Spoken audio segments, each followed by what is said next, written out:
భద్రాద్రి కొత్తగూడెం జిల్లా భద్రాచలం శ్రీ సీతారామచంద్ర స్వామి వారి దేవస్థానం శనివారం భక్తులు చేపట్టిన శ్రీరామ పునర్వసు దీక్ష విరమణ కార్యక్రమం వైభవంగా జరిగింది.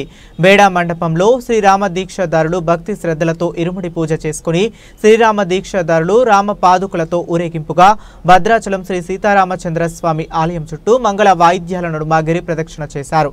అనంతరం భద్రాచల పురవీధులలో శ్రీరామ నామస్మరణతో జై శ్రీరామ్ అంటూ శ్రీరామ దీక్ష తీసుకున్న సుమారు 200 మంది శ్రీరామ దీక్షాదారులు ఊరేగింపు నిర్వహించారు.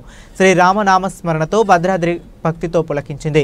తదుపరి ఆలయంలో శ్రీరామ దర్శనం చేసుకుని చిత్రకూట మండపంలో శ్రీరామ దీక్ష విరమణ సంక్షిప్త రామాయణం హావనం జరిపించారు.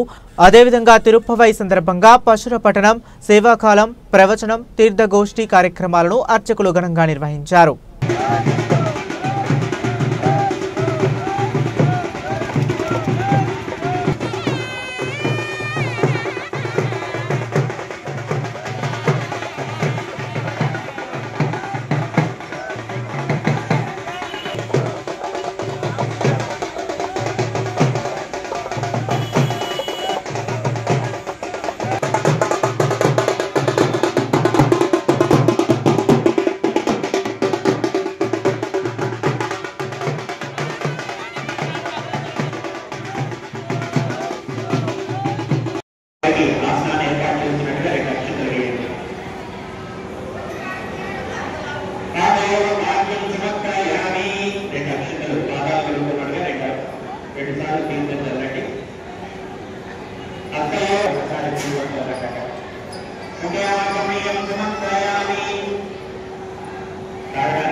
స్నానం